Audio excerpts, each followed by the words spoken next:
क्या आप अपने घर में सुरक्षित हैं? इंसाफ की कीमत एक बार अपने चारों तरफ देखिए, और मैं उसे वही चुका रहा दीवारें, हूं। हर वो चाबी एक दरवाजे जिन दरवाजा पर आपने खोलती है ताला लगा रखे हैं। आपको और लगता वो भी है टूट कोई रही है। चोर, कोई डकैत इन दीवारों को लांघ कर अंदर नहीं आ सकता? आपको लगता है आपकी तिजोरी, आपकी अलमारी और बैंक में पड़ा वो पैसा जिसे आपने अपनी जवानी घिस कर जमा किया है, महफूज है? तो माफ कीजिएगा मेरे दोस्त, आप मोबाइल के इल्यूजन में जी रहे हैं। आज डकैत घोड़े पर चढ़कर नहीं आते, वो नकाब पहनकर, हाथों में बंदूक लेकर आपके घर का दरवाजा नहीं तोड़ते। इसका डकैत और दृश्य इनविजिबल है। वो आपके घर में घुस चुका है, वो अभी इस वक्त आपके हाथ में मौजूद है।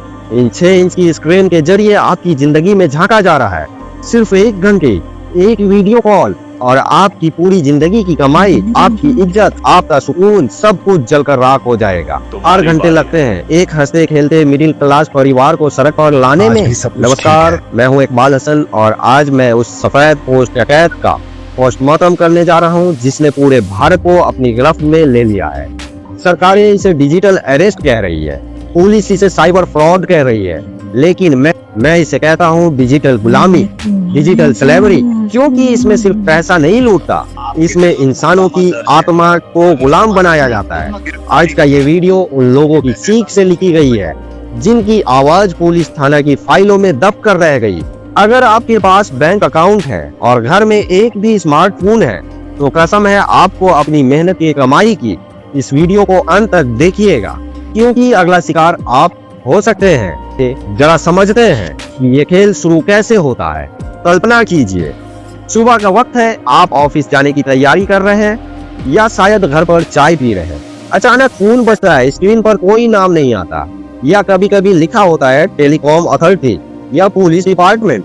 आप फोन उठाते हैं, उधर से एक रोबोटिक आवाज आती है। ये कोई भारी आवाज में बोलता है, this call is from the police department, all your service will be blocked in 2 hour. दिल की धड़कन थोड़ी बढ़ती है। आप सोचते हैं मैंने क्या किया? अभी एक सीनियर ऑफिसर को कॉल ट्रांसफर किया जाता है और यहीं से शुरू होता है सम्मोहन, हिप्नोसिस का खेल। वो आपसे कहता है आपका आधार कार्ड एक पार्सल में इस्तेमाल हुआ है, उस पार्सल में 5 किलो ड्रग्स मिले हैं, 4 जाली पासपोर्ट मिले हैं और ये पार्सल ताइवान जा रहा था। आप हकलाते हैं, आप कहते हैं साहब मेरा इससे कोई लेना देना नहीं, मैं तो एक आम आदमी हूँ। लेकिन वो आपको नहीं सुनता, वो आपको डराता है। वो कहता है तुम्हारे खिलाफ मनी लॉन्ड्रिंग का केस दर्ज हो चुका है, निकल चुका है, 10 मिनट में पुलिस तुम्हारे घर पहुंच रही है। Money laundering, drugs, police, jail, ये सब किसी भी मिडिल क्लास आदमी का हिसाब निकालने के लिए काफी है। हमारी परवरिश ही ऐसी हुई है भाई साहब। हमें बचपन में सिखाया गया है कि पुलिस के पचड़े में मत पड़ना, कोर्ट कचहरी से दूर रहना, और इसी डर का, इसी शराफत का वो फायदा उठाते हैं।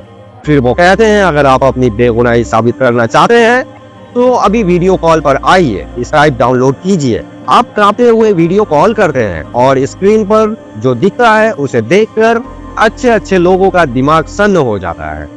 सामने एक पुलिस थाना है, पीछे पुलिस के लोगो है, वर्दी में एक अफसर बैठा है, उसके कंधे पर सितारे हैं, टेबल पर वॉकी टॉकी रखा है, सब कुछ असली लगता है, एकदम असली। आपको क्या पता है कि वो पुलिस थाना नहीं है, एक स्टूडियो है जो हजारों किलोमीटर दूर किसी बेसमेंट में चल रहा है। आप नहीं समझ सकते हैं। वो क्या पता कि वो वर्दी पहनने वाला कोई इंस्पेक्टर नहीं बल्कि एक 10-20 फेल ठाग है। लेकिन उस वक्त लॉजिक मर जाता है, सिर्फ डर जिंदा रहता है। वो आपको डिजिटल अरेस्ट कर लेता है, मतलब आपको हुक्म दिया जाता है कैमरा बंद नहीं होना चाहिए, कमरे से बाहर नहीं जाना, किसी का फोन नहीं उठाना। अगर लाइन कटी तो पुलिस घर के अंदर होगी, अपने ही घर में, अपने ही बच्चों के सामने एक कैदी बन जाते हैं। आपकी प्राइवेसी का बलात्कार होता है। वो आपको टॉयलेट तक ले जाते हैं कैमरा ऑन रखकर। क्या गुजरती होगी उस इंसान पर, सोचिए जरा। फिर आता है आखिरी वार, आपके बैंक अकाउंट की जांच करनी होगी। आपने सारा पैसा आरबीआई के इस सीक्रेट अकाउंट में ट्रांसफर कीजिए, जांच के बाद 15 मिनट में पैसा वापस आ जाएगा। आरबीआई सीक्रेट अकाउंट डूबते को तिनका का सहारा लगता है। आप सोचते हैं जान बची तो लाख पाए। आप उंगलियों से पिन डालते हैं, ट्रांसफर का बटन दबाते हैं, ट्रांजैक्शन सक्सेसफुल लिखा आता है और उस एक वीप के साथ आपके 20 साल की नौकरी, पीएफ का पैसा, बेटी की शादी का फंड, सब कुछ हवा में उड़ जाता है। उधर वीडियो कॉल करता है, इधर आपकी जिंदगी की रोशनी बुझ जाती है। ये कोई कहानी नहीं है, ये पिछले महीने एक 70 साल के रिटायर्ड कर्नल के साथ हुआ, एक डॉक्टर के साथ हुआ, एक टीचर के साथ हुआ। वो बेवकूफ नहीं थे, वो अनपढ़ नहीं थे, वो बस शरीफ थे। सिस्टम ने उनकी शराफत की कीमत लगा दी। लेकिन रुकिए, कहानी यही खत्म नहीं होती। असली सवाल यह नहीं है कि पैसा कैसे गया। असली और सबसे खौफनाक सवाल यह है कि उन ठगों के पास आपका फोन नंबर, आपके आधार नंबर और आपके परिवार की जानकारी कैसे पहुंचा। कौन है वो गद्दार जो हमारे बीच बैठकर हमें ही बेच रहा है। दोस्तों, दुनिया में सबसे सस्ती चीज क्या है? नमक, माचिस? नहीं, दुनिया में सबसे सस्ती चीज है भारतीय नागरिक का डेटा। आपकी प्राइवेसी की कीमत बाजार में समोसे से भी कम है, सिर्फ 50 पैसे। जी हाँ, डार्क वेब पर आपका फोन नंबर, ईमेल आईडी और एड्रेस 50 पैसा प्रति व्यक्ति के हिसाब से थोक में बिक रहा है। ये डेटा आता कहाँ से? ये डेटा हम खुद देते हैं, हंसते हंसते देते हैं। याद कीजिए ना, जब आप मॉल जाते हैं, वहाँ एक काउंटर पर खड़ा लड़का कहता है, सर लकी ड्रॉ कूपन भर दीजिए, कार निकल सकती है। आप अपना नाम लिख देते हैं, पता लिख देते हैं, आधार नंबर लिख देते हैं, कार तो नहीं निकलती, लेकिन आपका नंबर स्कैमर्स की लिस्ट में जरूर निकल जाता है। जब आप पिज्जा ऑर्डर करते हैं, जब आप किसी अनजानी वेबसाइट पर आई अगर क्लिक करते हैं, जब आप बैंक में लोन के लिए इंक्वायरी करते हैं, ये सारा डेटा जिसे लीड्स कहा जाता है, उसे एक्सेल शीट में भरकर बेचा जाता है। इसे कहते हैं डेटा ब्रोकर्स। ये हमारे समाज के वो दीमक है जो ना दिखते हैं, ना पकड़े जाते हैं, लेकिन खोखला हमें कर रहे हैं। इनके पास आपकी जन्म कुंडली है, इनको पता है आपके अकाउंट में अभी सैलरी आई है, इनको पता है आपका बेटा बाहर पढ़ने गया है, इनको पता है कि आपने हाल ही में रिटायरमेंट लिया है। तभी तो स्कैमर को सब पता है, तभी तो आप यकीन कर लेते हैं। ये एक पूरा इकोसिस्टम है, एक पूरी इंडस्ट्री है, और इसका हेडक्वार्टर भारत में नहीं है। कहीं पर आता है इस कहानी का सबसे दर्दनाक मोड़, वो मोड़ जो आपकी रूह को झकझोर देगा। क्योंकि जो लड़का आपको फोन करके ठग रहा है, जो उधर से पुलिस वाला बनकर बात कर रहा है, हो सकता है वो कोई अपराधी ना हो सकता है वो भी एक विक्टिम हो, एक ऐसा विक्टिम जिसे पिंजरे में बंद करके करंट लगाकर आपसे झूठ बोलवाया जा रहा है। आइए चलते हैं उस नर्क में जिसे दुनिया साइबर स्लेवरी के नाम से जानती है। और उंगलियां रखिए, भारत से थोड़ा पूरब की तरफ चलिए, कंबोडिया, म्यांमार, लाओस, थाईलैंड। घने जंगल, नदियां और कटीली तारों से घिरे बड़े बड़े कंक्रीट के कंपाउंड, इन्हें कहा जाता है स्कैम कंपाउंड्स। यहाँ हजारों, ध्यान से सुनिए, हजारों भारतीय नौजवान कैद है। लड़के हैं जो भारत से निकले थे आंख में सपना लेकर। किसी एजेंट ने कहा था थाईलैंड चलो, वहाँ डेटा एंट्री की जॉब है, महीने का 1 लाख मिलेगा, रहना खाना फ्री। यूपी, बिहार, पंजाब, तेलंगाना का वो लड़का जिसके घर में गरीबी थी, उसने जमीन गिरवी रखकर एजेंट को पैसे दिए। वो बैंकॉक पहुंचा, वहां उसे गाड़ी में बैठाया गया, लेकिन वो गाड़ी ऑफिस नहीं गई।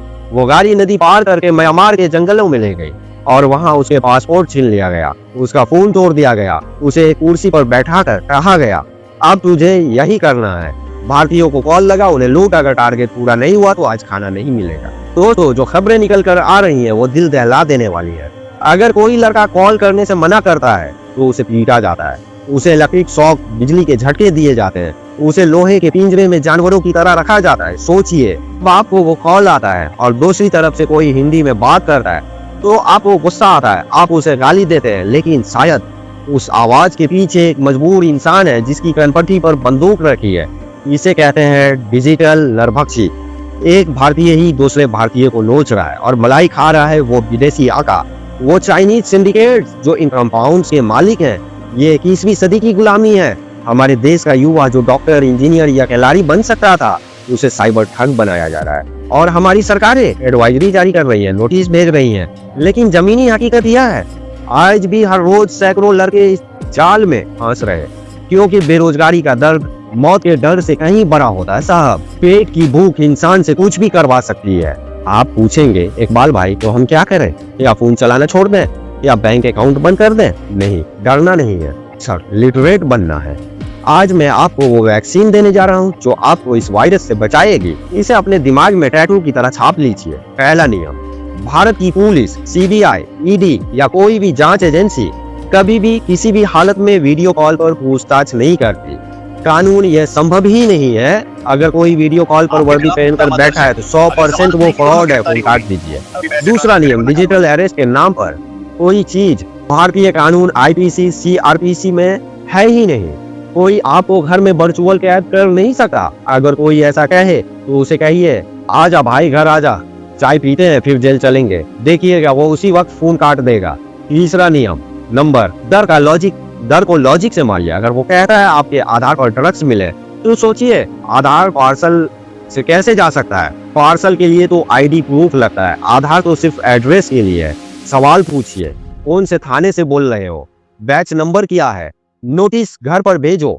जैसे ही आप सवाल पूछेंगे उनका सम्मोहन टूट जाएगा। याद रखिए, वो आपके डर पर पलते हैं। जिस पल आप डर बंद कर देंगे उनका धंधा बंद हो जाएगा। और सबसे जरूरी बात, लालच से बचिए। रातों रात पैसा डबल करने वाली स्कीम, बिना इंटरव्यू के विदेश में नौकरी, लॉटरी के मैसेज, ये सब 420 के नए तरीके हैं। ये सब उस चूहेदान का पनीर है जिसे आपको फंसाने के लिए लगाया गया है। दोस्तों, ये वीडियो मैंने व्यूज के लिए नहीं बनाया है, ये एक चेतावनी है, एक अलार्म है। क्योंकि जिस रफ्तार से ये स्कैम बढ़ रहा है, 2025 के अंत तक हर दूसरे घर में एक कहानी होगी, एक आंसू भरी कहानी। क्या हम इंतजार करेंगे कब हमारा नंबर आए? क्या हम इंतजार करेंगे कब हमारे पिता के पेंशन चोरी हो? नहीं, आज अभी इसी वक्त हम एक मानव श्रृंखला चैन बनानी होगी। इस वीडियो को शेयर करना आपकी जिम्मेदारी है। मनोरंजन के लिए तो आप रोज रील शेयर करते हैं, आज सुरक्षा के लिए इसे शेयर कीजिए। और दूसरी बात, अगर कोई आपके घर पर आपके माँ या बाप को फोन करता है तो अपने घर पर एक सिंबल दे, साइन दे, अपने घर पे बता के रखे कि अगर मुझे कभी भी पैसे की जरूरत पड़ती है तो हम कोड वर्ड में बात करेंगे। अगर कोई ऐसे ही बोल दिया कि फलाना की वजह से एक्सीडेंट हो गया और ये हो गया वो हो गया, हमें पैसा चाहिए, तो नहीं देना है। जब तक वो कोड नहीं बोलेगा तब तक पैसा नहीं भेजना है। अपनी फैमिली ग्रुप में डालिए, अपने माता पिता को दिखाइए, उन्हें समझाइए कि पापा अगर ऐसे कोई कॉल आए तो घबराना नहीं है, मुझे बताना है। उनसे कहिए कि पुलिस वीडियो कॉल नहीं करती। आपकी 5 मिनट की बातचीत उनकी जिंदगी भर की जमा पूंजी बचा सकती है। हम सिस्टम के भरोसे नहीं बैठ सकते। सिस्टम तब आएगा जब आप लूट चुके होंगे। FIR लिखने के लिए बचना आपको खुद है, लड़ना आपको खुद है। मैं हूं इकबाल हसन, मेरा काम था आपको जगाना, आप जगाने की जिम्मेदारी आपकी है। कमेंट बॉक्स में लिखिए आई एम अलर्ट, मैं सतर्क हूं, ताकि मुझे पता चले कि मेरी ये मेहनत बेकार नहीं गई। अगले वीडियो में मैं बेनकाब करूंगा उन बैंकों को जो आपकी आंखों के सामने ये तमाशा देखते रहते हैं, कुछ नहीं करते। तब तक के लिए अपनी और अपने आंखों और अपने दिमाग के दरवाजा खुला रखिए, सावधान रहिए, सुरक्षित रहिए। जय हिंद, जय बिहार। तब तक के लिए रखें अपना और अपने गांव का ख्याल। मिलते हैं अगले वीडियो में।